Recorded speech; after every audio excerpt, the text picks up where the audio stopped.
What's up, guys? Welcome back to the Deep Digger Sports Pod. I'm your host, Drew, with my other host over there. What's up? It's D. Good to see you again. Go ahead and hit that like button. Go ahead and subscribe to the channel. It really helps out. Go ahead and drop some comments. It's going to be a good pod because you know what? The 49ers won. We survive in advance, baby. And guess what? We also hit our diamond pick of the week. That's why it's really important for you to like and subscribe. Yeah, guys, we made a lot of money this weekend, so make sure you subscribe because on Saturday, before the next 49ers game, we're going to give you another juicy pick to make a lot of money this playoffs. I think it's going to be the biggest bet of the year. So I'm excited for it. All right, moving back to the offensive side of the ball, we had a Deebo Samuel sighting in this game. Deebo has landed. Deebo stole their chain. How you feeling about our weapons on offense right now? Christian McCaffrey, Deebo Samuel, Kittle, Ayuk, Elijah Mitchell, Juice.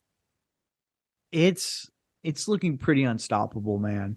Just to see, and it was one of those things. It felt like everybody did get a touch on the ball at least, and you felt their impact.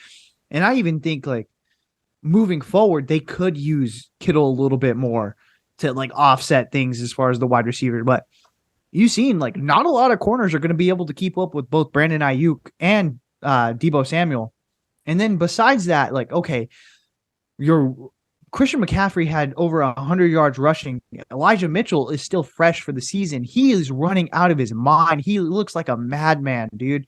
He is running people over.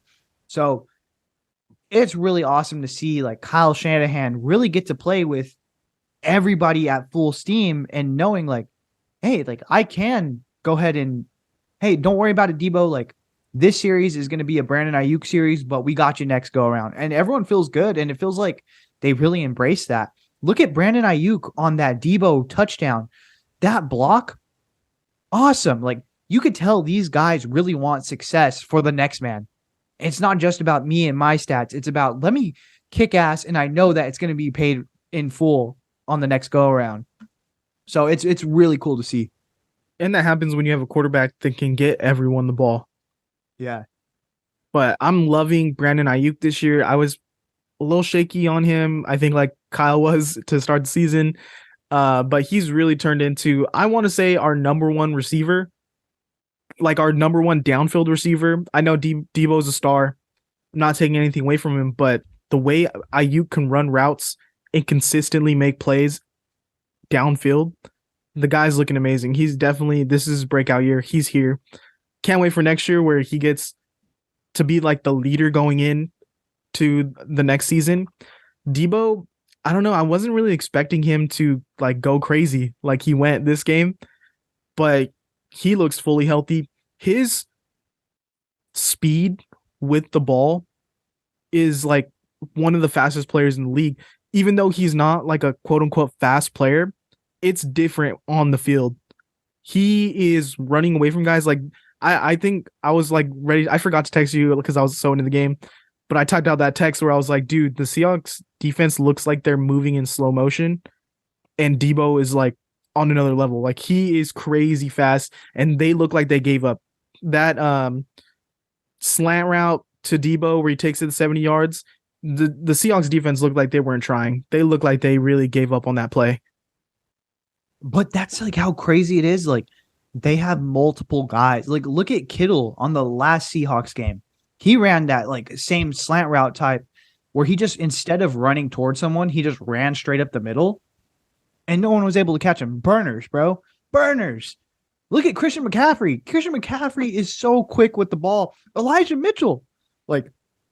These are all guys with breakaway speed that, one, they're not afraid of contact. And two, once they get contact, they're actually able to break through. And I just want to say that if you watch Brock Purdy's game, I don't want to keep bringing up Brock Purdy, but it's such a crucial point with this offense that the run after the catch. Jimmy was terrible at putting the ball in spots where the receivers and tight ends can run after the catch. They're always jumping for a ball. How many times did Jimmy throwing too high? So they have to go up crazy, or they have to make a diving catch. It's behind them. Brock Purdy always puts it in a spot where they can turn upfield and get more yards. Always. That's how like accurate, and that's why Kyle loves him. So that's really been like a key part of these guys all being able to eat is that run after the catch. And I think like the Christian McCaffrey trade, which like I was pushing for, as a fan, you famously did not want that to happen. You look like a loser, but whatever. I'll admit when I'm Yeah. wrong. That McCaffrey, but hey, the McCaffrey trade was pretty good. I'll give it a C minus like ESPN did. But yeah, like I think Christian McCaffrey, it really does open things up. Like because you have this guy who is not only a threat to go 100 yards on the ground, but then he could come out and just run like a classic wheel route. And as the linebacker, you're not going to be able to. All right, you put your fastest linebacker on Christian McCaffrey, right? Well, then who's going to guard George Kittle? You know what I mean? Yeah. So it's just one of those things like it creates such mismatches, and you have to respect the run. And with now Brock Purdy in there, it opens up the entire field because he's gonna throw it downfield. So it's a tough. I really do think this is a team that has a Super Bowl run in them, and if they do, John Lynch should get GM of the year for making that trade, and Christian McCaffrey, like, I hope he has an awesome Super Bowl game because then he'd be Super Bowl MVP. Like, you have to give him something. It's kind of bullshit that he wasn't an All-Pro, that he wasn't an Pro Bowler. Like, there was something off here. He just, for the season that he had, he deserves some recognition. Yeah, and I want to say that trade, I think I didn't see the vision that's happening now, but now that I'm seeing it play out, not just like stylistically, Kyle's having a fucking field day. Like putting McCaffrey out wide and Deebo in the backfield confuses the defense so much because you don't know who to key in on. Because then you got Kittle, you got Ayuk on the other side, and I saw him do it twice. Once they spread him out, they put McCaffrey and they put Deebo in the backfield. Defense is kind of like, hey, they're still trying to figure out what do we do. Brock Purdy just QB sneaks up the middle while like they still don't know what the fuck's going on. So I'm like, oh yeah, you got all these pieces. Sometimes you don't even know like where to focus on. And then another time they did that, he just quick slant to McCaffrey because he's basically a receiver out there too. And so Kyle's having fun with these weapons, but not just that, the injuries. These guys are injury prone. Elijah Mitchell, McCaffrey, Deebo, Kittle, Ayuk's been relatively healthy, but being able to spread the ball so much has really taken the load off of all of these guys. Kittle's been healthy. Deebo's been relatively healthy. And yeah, for a while there, I was getting a little nervous because Kyle was riding McCaffrey so much. But now that Elijah Mitchell's back, this is a number one back. Elijah Mitchell's a starting running back in this league and a good one.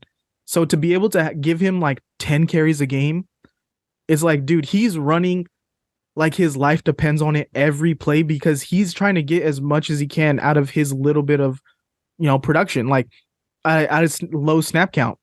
So you being able to lean on McCaffrey or Elijah Mitchell, and then at the end of the day, we get up or like we need a certain situation. We have Ty Davis Price and Jordan Mason, like two bruising running backs. It's so like cool to see because when you like you're blowing out a team and you're kind of like, hey, I'm just going to run the ball to run the clock and kind of take it easy on you, kind of like gentlemen's run the clock. I feel like the 49ers, it doesn't apply to the 49ers because us running the ball is not like taking it easy on you. That's almost the opposite. It'd be like if we throw the ball 10 times in a row to end the game, that's kind of taking it easy on you guys because you don't want us to run it down your throat. Yeah, and another guy who doesn't get recognition, but he's in on every play almost, is Kyle Juszczyk. Kyle Juszczyk also creates so many mismatches. There's just too many diverse weapons. It's just too much for defenses at time. And so once Kyle got that, like, I can actually open up the playbook. I can actually do different things. Like, we don't just have to run the same run play every single time. Like, let's do it. It's been awesome. It's been to see the full Shanahan offense at work. Thing of beauty. Thought we'd never see it, but it's here. And it's here to stay with Brock Purdy. Let's roll, baby. All right, that's all we got for today. Go ahead and like, comment, and subscribe. Make sure you subscribe by next Saturday because we're gonna drop that diamond pick and make some money. All right, later, y'all. See ya.